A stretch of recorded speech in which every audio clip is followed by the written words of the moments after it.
A long time ago, in a galaxy far, far away.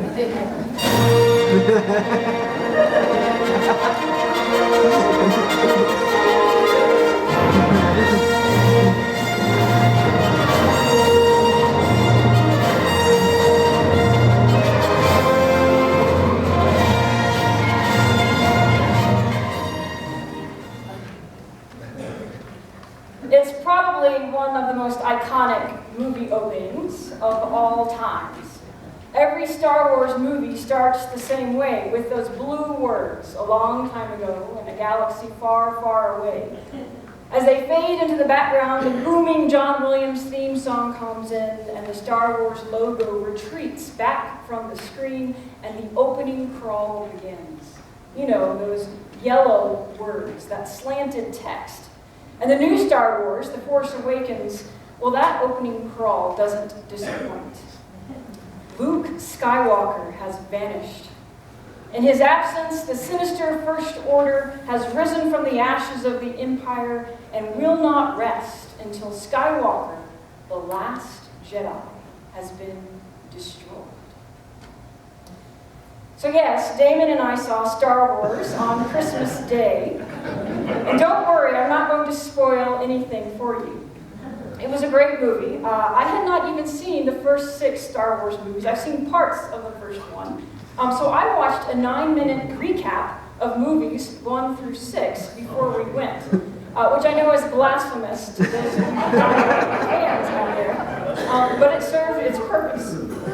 I loved the movie. Very entertaining, full of action and humor and touching moments too. If BB-8 is what people are talking about when they say robots and droids will one day take over our planet, I don't know. It might not be so bad. He's pretty cute and endearing and smart and fast too. The IMAX movie theater on Christmas Day was full of devoted fans. There were only 6 tickets left when we got there. We settled into our seats, had our 3D glasses on, popcorn in hand, and the buzz in the theater was unlike anything I've experienced in quite a while. And this wasn't even opening night. When that blue type hit the screen, several people in the theater burst out in applause. They couldn't contain themselves. And throughout the movie, people were laughing and cheering, and my own husband teared up several times. Like when he first saw the Millennium Falcon, when he saw Chewbacca, and when BB-8 started talking to R2-D2. He said he teared up like 6 different times, and I said, Damon, why? And he said, it's the nostalgia, it's the memories from childhood. It's the story that's the same, and yet it's different. The characters that are the same, and yet different. The generations are held together by common themes and threads. Clearly, this is a story that has impacted Damon and millions of other people since their childhood. So what keeps it interesting? What keeps people coming back and wanting more? Is it the fact that it's the same basic storyline, good versus evil, played out in different ways? Is it the cleverness and diversity of the characters and all their quirky weirdness? Is it the action-packed lightsaber fight scenes? Of course, as a pastor, these types of questions interest me deeply, especially as I'm in the business of trying to tell the same story over and over again to different generations and people in such a way that is exciting and life-changing, touching and endearing. Maybe I should just hire J.J. Abrams, although something tells me our budget doesn't have room for that. The story of my childhood was Luke 2, 1 through 20. And as kids, if we got to dress up as shepherds and angels, we thought it was the coolest thing. Granted, we didn't have lightsabers, but we had halos. It's almost the same thing. Different generations played the parts of Mary and Joseph and the wise ones, and come December 24th, it seemed that whatever baby was the newest in the church, well, that kid lucked out and was cast as Jesus. I memorized Luke 2, 1 through 20 in the 3rd grade, and as an adult, I'm still telling that story in one way or another, every Advent and Christmas. But something about the story of Jesus is different than the story of Star Wars. Somehow, the excitement of the shepherds the first ones on the scene at Jesus' birth, has worn off, and we can't quite seem to get it back. As I was reading again the key verses for today, something struck me. Listen to these sentences describing the shepherds. When they saw this, they made known what had happened to them, what had been told to them about this child, and all who heard it were amazed. And they returned, glorifying and praising God for all they had heard and seen. These verses more aptly describe the scene I saw as people streamed out of the movie theater on Sunday afternoon than they do the scene of people streaming out of our Christmas Eve services the night before. There's a giddiness and excitement coming from the Star Wars fans after having seen their favorite story yet again that just isn't coming from we faithful Christ followers after experiencing our story yet again, the story that supposedly shapes our lives and faith. Is it just because Star Wars finds a way to tell essentially the same story with new and different characters? When people come back to see it played out, but in a slightly different way? But isn't that what Christmas and what church is all about too? Isn't that why we worship? To see and hear and experience the same story again, just played out by different characters. Who are those characters? You and me. We are those characters. We're now the hands and feet of Jesus. And we're not like droids, per se, but we are programmed by a source greater than ourselves. We are now the ones who are incarnating God. The whole point of the incarnation, of God coming to earth in human form, was to give us the ability to put on the skin of God, if you will, and live and love and talk and walk like Jesus. But for some reason, it's easier for a lot of us to dress up and pretend like we're Han Solo or Luke Skywalker or Princess Leia than it is for us to dress up or dress down to be like Jesus. Like the shepherds who first saw and experienced the birth of Jesus and were amazed. So much so that they couldn't help but tell everyone they saw. We too are supposed to go tell it on the mountain, over the hills and everywhere, that Jesus Christ is born. So why don't we? What keeps us from telling the story of Jesus to everyone we meet? As Christians, we're charged with spreading the good news, and yet often we act as if the message we have is not only not good, it's not news. The message of Christ's birth, it feels like old hat to us. And if it feels like old hat to us, then it's certainly going to sound stale to anyone we try to tell about it. I think it's hard to keep the story of Jesus fresh in our lives, because a story only stays alive and fresh if it's told and told well. If it's just shoved up in a book on a bookshelf and read once a year, or if it's repeated rotely without emotion, then it's not really a living story. It's just a story of history. And Luke 2, 1 through 20, and the entirety of the gospel message has become that kind of story for many of us, that we don't tell to others with excitement. And of course, I don't presume to know exactly why, but I do have 4 hypotheses. I think it's because we either A, have yet to experience the story of Jesus in a real way in our life ourselves, so we don't know how to give it flesh and bones and a current plot line with relevant characters. Or B, we have experienced the story of Jesus in a life-changing way, but we don't know how to tell that story well. You know, there's an art to good storytelling after all. And because we don't know how, we don't tell it at all. Or C, you don't want to be that person. And you know the one who is a crazy Jesus freak who talks about Jesus so much that you think she has no other friends or life or ability to live in the world without constantly mentioning Jesus. Or D, we have let other people tell the story for us, and they've kind of ruined it. And it's too much effort to try and tell it a different way. If you find yourself in category A, that you have yet to experience the story of God in your life in an impactful way, then yeah, of course, you're not going to be able to share the story in an impactful way. And so your job isn't to share the story yet. Your job isn't to try to tell the story. It's to surround yourself with people who have experienced the story of Jesus and God in their lives in such a way that their lives are different because of it.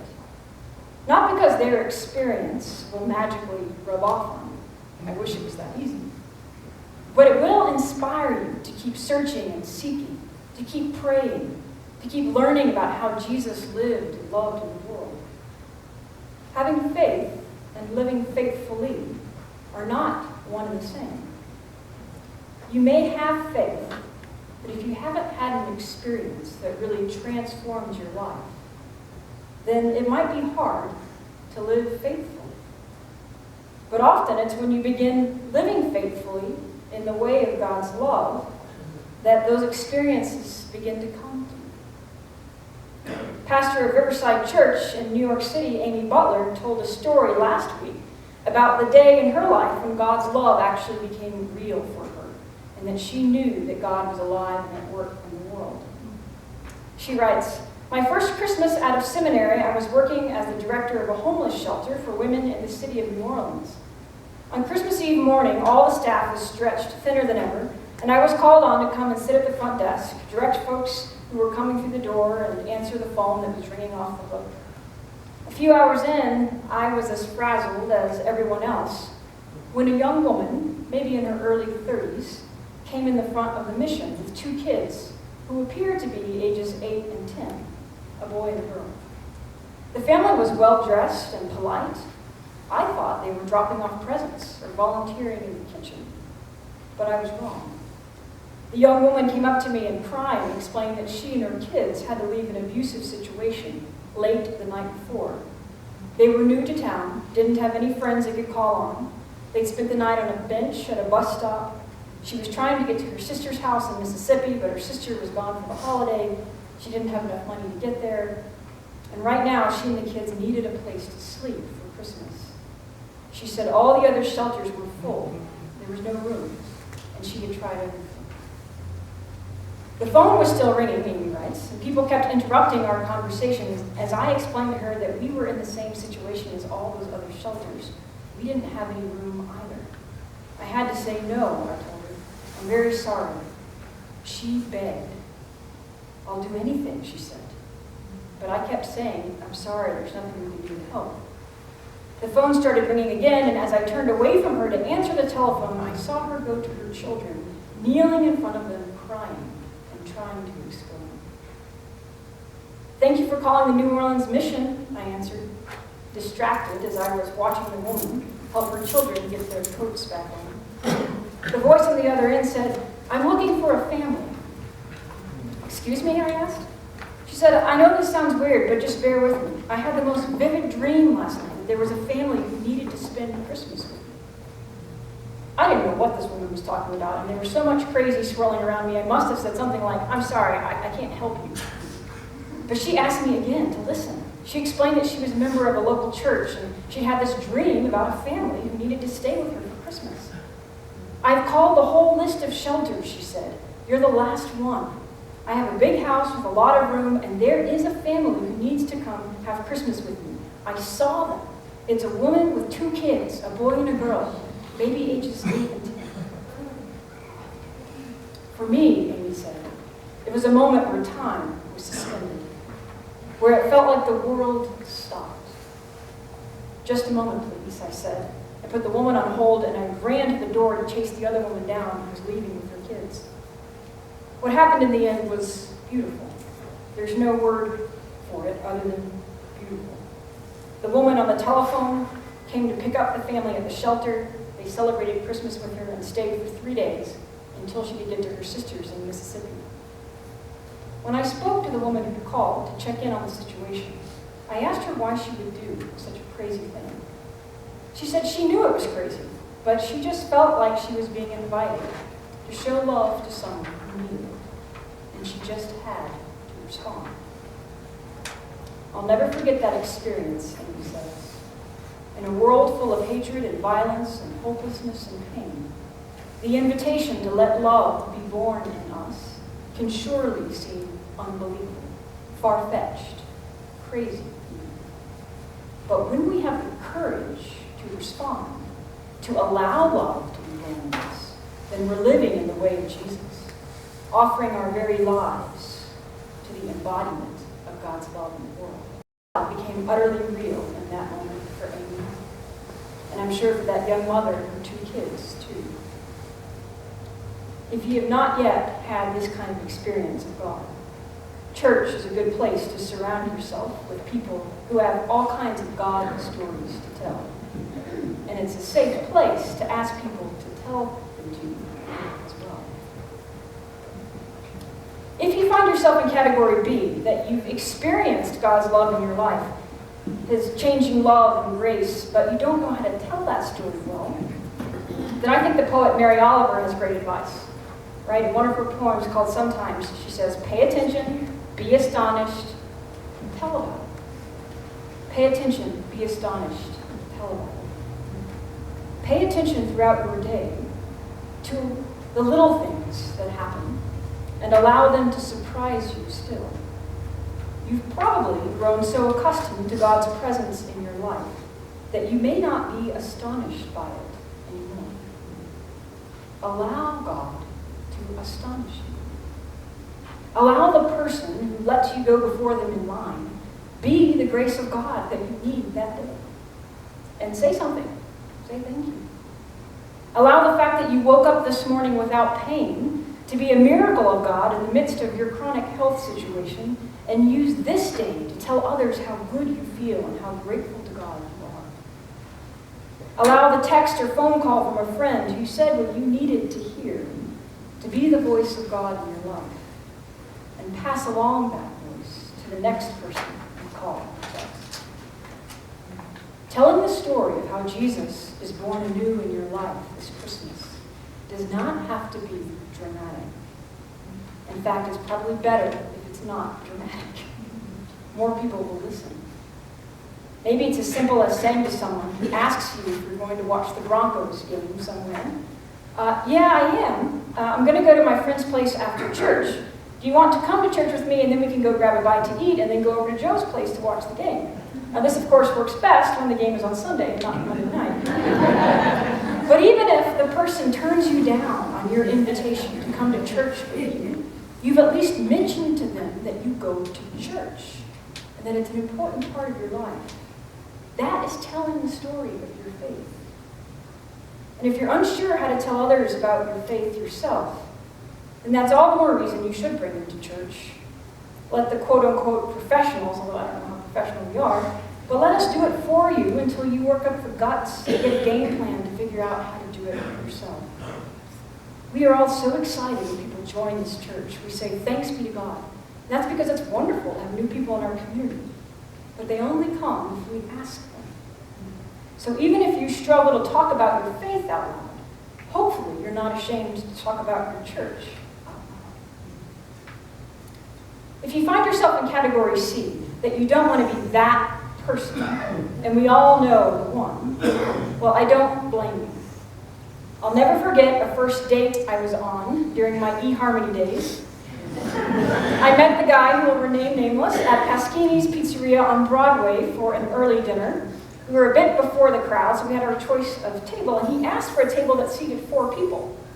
And at first I thought maybe he had invited some friends, and I didn't really know what was going on. But no, he just needed the extra space for his Bible and all the commentaries on Paul's letters that he wanted to discuss. He knew that I was a pastor. This is, of course, on my eHarmony profile. And he had come to tell me about his faith, which, okay, fine.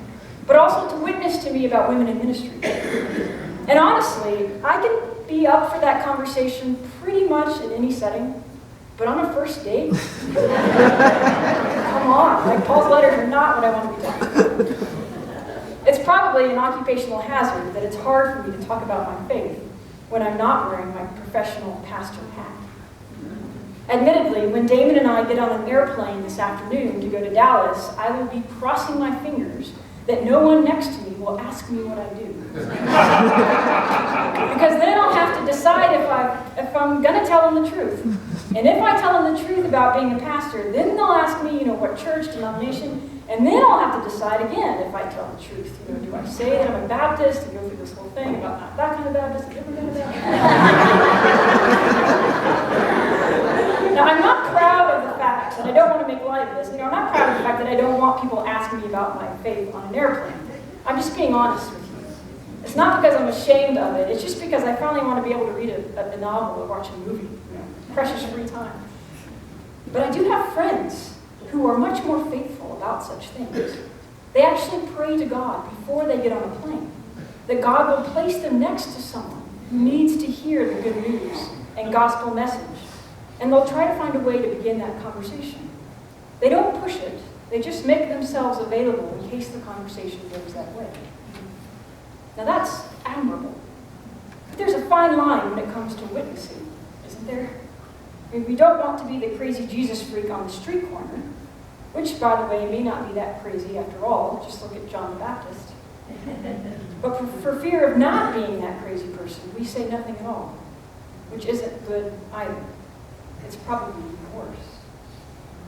In any case, most of us probably struggle with talking about our faith because of recency, because we don't know what others believe, and we're afraid of what they might think. But when you really think about that, it's actually the lamest excuse of all. We seem to have no trouble spouting off about our political beliefs on Facebook without caring what others think, or about what movie we loved or hated without thinking about whether others loved or hated it. It's pretty telling when we can speak more easily on Facebook about our lunch plans and our spirit animal than we can about our faith. If you don't know what your spirit animal is, don't worry about it. Finally, if you find yourself in category D, that you've let other folks tell the story of God and Jesus, and they've kind of ruined it, and it's too much effort to try and undo what they've done, well, welcome to the job of being a Christian in the 21st century. We cannot escape the fact that there are Christians who speak about things in the name of Christ that we do not think are true or Christ-like. And I'm sure there are people that think the same of us too. But we can't let a version of the story of Christianity that we don't agree with spoil the version of the story that we know to be true. More than anything, this is what our world needs. Us telling the story in a new and different way. A new way of understanding this ancient story. A new generation of believers who see the beauty of the original story without it being tainted by all the spoilers that they've been given. Think about movie spoilers. If someone tells you several major spoilers about a movie that you want to see, how do you react? You're probably mad, right? You may even decide not to go see the movie because someone has told you all about it already. But if you decide not to go to the movie yourself, then you're deciding that those spoilers are the main plot points of the movie. That those things are really the only reasons to go see the movie in the first place. To find out who dies or who lives or whether the boy gets the girl or whether the father comes back. But movies are so much more than their spoilers, right? Beyond the basic plot points, the tender and poignant moments in the character development and the ironic subtleties that you only pick up on if you see the movie yourself, those things can never be spoiled. They must be experienced. And the same is true of our faith. Someone can give some spoilers about our faith and say, people at church are hypocrites, or Christians don't believe in evolution, or the Bible says that God hates gay people, or you name whatever spoiler you want, and we know these things are simply not true. We know that, but you only come to know that if you actually decide to show up for the show, for worship, for life and community together. The subtleties of feeling your heart swell at a beloved hymn, the feeling of community as we stand and greet one another, the feeling of a new insight about Scripture clicking in your head. These are all things that can never be spoiled by non-Christians or by people burnt by the church. But sadly, many people don't come to church because of things that they hear from others. Or maybe they have one experience in church that's not good.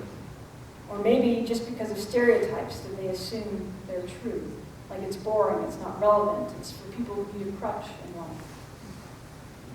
These types of rumors and stereotypes are probably the steepest parts of the mountain to climb and overcome when it comes to us going and telling it on the mountain. And we ourselves can begin to believe such spoilers and stereotypes, especially if we don't like a worship service or have a bad encounter at church. But in the end, if we let that taint our experience, and if we stop coming back, we're the ones missing out. We've let the spoilers keep us from seeing the feature film. And it's in seeing the feature film again and again that we really begin to embody the story we so long to believe. The bottom line is this. There are many reasons and excuses we can come up with to not go and tell it on the mountain. We choose not to tell the story of God all the time. Maybe we stay silent at a family dinner, or a neighborhood gathering, or a work function. But every time we choose to not go and tell, we're essentially saying that what happened on that Christmas day, over 2,000 years ago, is the shepherd's story. It's not our own. But if that were true, why would you be here today? Why are you here today? It is the Sunday after Christmas. It is one of the lowest attendance Sundays of the year. It ranks right up there with the Sunday after Easter. But you're here for some reason. Think about it. And then go and tell someone.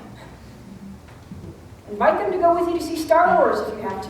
And then tell them about another great and timeless story. A story that they can relive and enact day after day. They don't have to wait a decade or 3 decades for a new and better version to come out. It's already here, right now. This is the good news of the gospel, of the Word made flesh, of God coming to be among us and with us as one of us. It means that we get to find ourselves with God and among God each and every day of our lives. It means that we now have a love that is the force of all forces, the truth of all truths. A love that is deep enough to love us when we're at our darkest moments, and a love that is strong enough to understand that those darkest moments are never without redemption and hope. Let Go Tell It on the Mountain be your theme song for the 12 days of Christmas. See where it takes you. And wherever it takes you, may you take the good news of the prophets and the Gospels. The people who walked in darkness have seen a great light. For a child has been born for us, a son given to us. Authority rests upon his shoulders, and he is named Wonderful Counselor, Mighty God, Everlasting Father, Prince of Peace. Do not be afraid. For see, I am bringing you good news of great joy for all the people. To you is born this day in the city of David a Savior who is Messiah, the Lord. These verses are in the present tense, not the past. Sorry, Star Wars. You've got a great story from a long time ago in a galaxy far, far away. But we Christians have a great story here and now about a God that came to us a long time ago, but who has spent every moment since coming nearer and nearer to us each day. We just have to awaken to it and start talking about it. And when we do, I have a feeling that the reaction we'll get will be just like the shepherds. People will be amazed. After all, aren't you?